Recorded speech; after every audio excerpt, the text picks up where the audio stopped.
벽지를 하시는 거는 권장하지 않죠. 필히 하지 마셔야지 되는 거죠.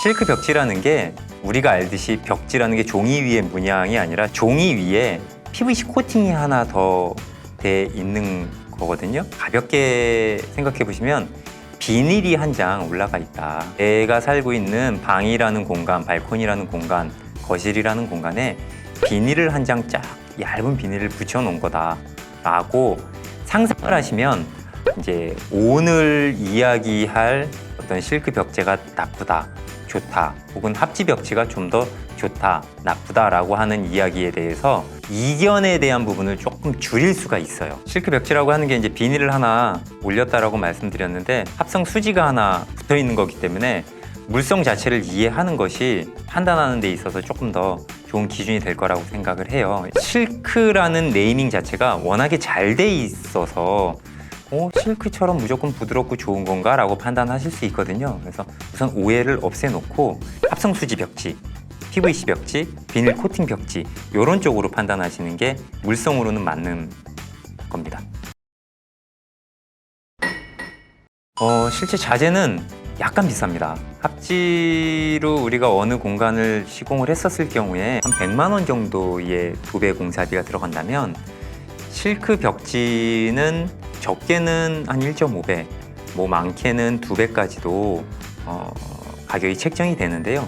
그게 벽지 자체의 단가는 큰 차이가 안 나요. 합지나 일반 종이 벽지는 그냥 풀칠을 해서 전면 압착을 하면 되는 벽지인데 반해 실크 벽지는 중간이 공층이 있어요. 떨어져 있어요. 그래서 벽지의 상하부 혹은 사면만 붙어 있고 중간면은 떨어져 있기 때문에 시공하는데 아무래도 기술이 요하고 실크 벽지 이전에 초배지라고 해서 실크 벽지를 붙일 수 있는 그 밑작업을 또 해야지 되기 때문에 2번의 도배 작업을 한다라고 보셔야지 돼요. 그러니까 아무래도 자재의 단가 대비보다는 시공의 단가 대비가 거의 곱하기 2 정도가 나기 때문에 현장 여건에 따라서 조금 더 실크 벽지의 시공비 자체가 좀 높은 거고요.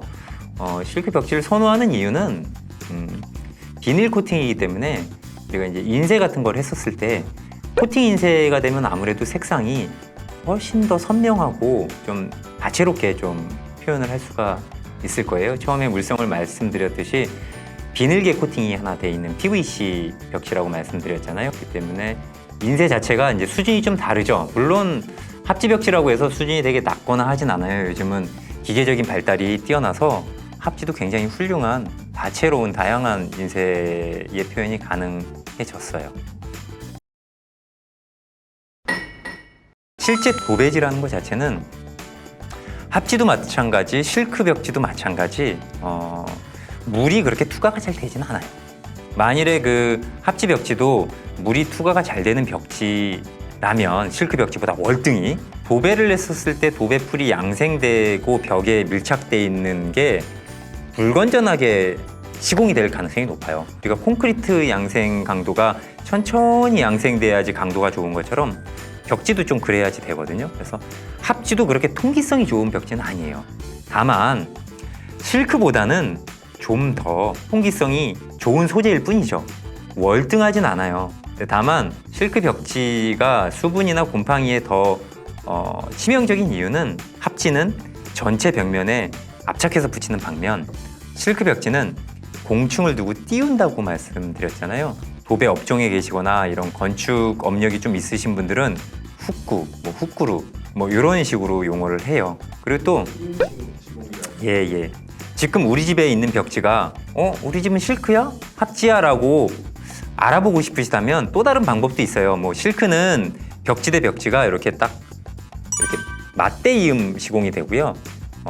합지는 벽지 대 벽지가 이렇게 겹침 시공이 됩니다. 3에서 5mm, 많은 거는 12mm까지도. 그래서 우선 이걸로도 알아볼 수 있지만 우리 집 벽면에 벽지를 이렇게 쑥 눌렀을 때 벽과 일체형으로 그냥 딱딱하게 느껴지시면 우선 실크는 아니신 거예요.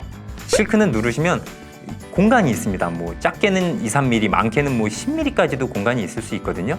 이러면 이제 실크 벽지라고 보는데 왜 이 실크 벽지가 수분의 곰팡이에 더 취약할 수 있느냐는 안 그래도 비닐로 코팅막이 돼 있는데 구조체 뒷면에 수분이 형성이 되게 되면 공간이 있기 때문에 여기서 훨씬 더 많은 곰팡이나 수분이 잔재할 수 있고 더 이렇게 포식할 수 있는 확률이 높아요. 더군다나 이걸로 인해서 최대 단점이 합지 같은 경우에 같은 조건에서 곰팡이가 나더라도 합지에 이색이 돼서 곰팡이가 볼 수가 있거든요. 근데 실크는 D가 어떻게 돼 있다고 그랬죠? 떨어져 있다고 했잖아요. 이게 웬만큼 포식한 상태가 아니면 보여지지가 않습니다. 그렇기 때문에 훨씬 더 늦게 발견을 할 수밖에 없고, 늦게 발견했을 당시에 얘를 뜯어보면 곰팡이 폭탄을 맞은 자리를 볼 수 있기 때문에 좀 후천적인 표현으로 봤을 때는 실크 벽지가 곰팡이에 훨씬 취약하다라고 얘기할 수 있는 게, 발생의 조건도 조금 많은 거지만 발생된 걸 확인했을 때는 그 시점이 이제 조금 발생했을 땐 그걸 보지 못하잖아요.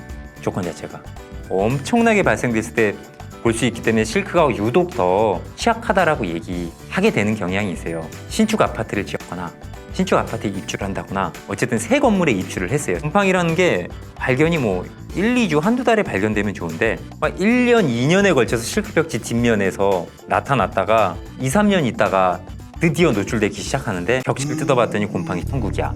근데 그때는 보수를 해달라고 얘기할 수가 없어요. 근데 합지로 만일에 시공을 했다. 벽지에 곰팡이가 있었다. 보수의 어떤 견해 차이는 있을 수 있지만 어쨌든 관리를 할 수 있는, 시도할 수 있는 기간이 되게 짧잖아요. 보수를 요청할 수 있는 기회가 실크 벽지는 없죠. 보통은 한 2년 정도의 유지 보수 기간을 가지고 있는데 그 보수 기간을 아예 잃어버리기 때문에 그런 단점이 있고, 신축 건물에서는 우리나라에 어떤 건물이 가장 많다고 했죠? 네, 철근 콘크리트 가장 많은데 시멘트 자체는 물이 전부죠. 근데 그 구조체가 양생되는 기간이 일반적으로 조건마다 달라요. 환기, 햇빛, 그리고 가구 배치, 거주자의 환경마다 좀 다르긴 한데 통상 2년에서 3년 동안은 초기 수분의 증발이 계속 있다라고 판단을 하거든요. 실크 벽지를 해놨을 경우엔 비닐 막을 하나를 치는 건데 초기 수분이 날아갈 자리를 비닐이 계속 보유를 하고 있는 상황이 벌어지기 때문에 오히려 신축 건물에서는 실크 벽지를 하지 않는 게 그 수분 문제나 곰팡이 방지하는 데 있어서는 이거는 분명 도움이 되세요. 네, 단순히 이게 실크 벽지가 좋다 나쁘다가 아니라 이때는 피해줘야지 되는 기간인 거죠. 물론 우리 발코니 편에서 말씀드렸듯이 가구를 밀착해서 사용한다거나 최적 공간이 작은데 난방을 안 한다거나 작은 공간에서 여러 명은 숨쉬기를 한다거나 이러면 당연히 수분 활동량이 많기 때문에 온도는 떨어지고 수분은 그쪽으로 자꾸 뭉치려고 하고 하는 원리 때문에 곰팡이 발생이 커지는 것도 있지만, 그런 조건이 아니더라도 신축 건물에서는 수분 발생량이 이미 많아요. 그래서 실크 벽지를 신축 콘크리트 건물에서는 하지 않는 게 굉장히 현명한 방법이고요. 신축 목조 주택에서도 내부 수분 방지막이 없으면 하지 않는 것이 현명한 방법이세요.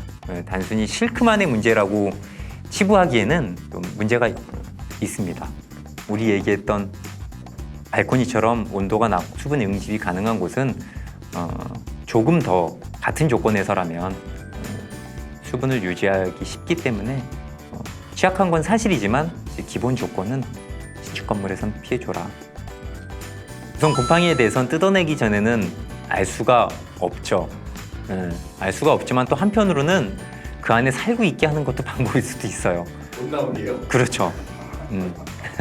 근데 어느 정도 징후가 있어요. 만일에 그 볼록볼록한 벽체 뒤에 곰팡이가 눈에 보이진 않지만 있다라면 이 볼록볼록이한테는 안 보여도 벽체 모서리라던가 하단부라던가 창문 주변의 공기가 조금 기밀하지 못해서 셀 수 있다라던가 이런 부분은 형 부분보다는 훨씬 더 곰팡이 요소를 관찰하기가 좋아요.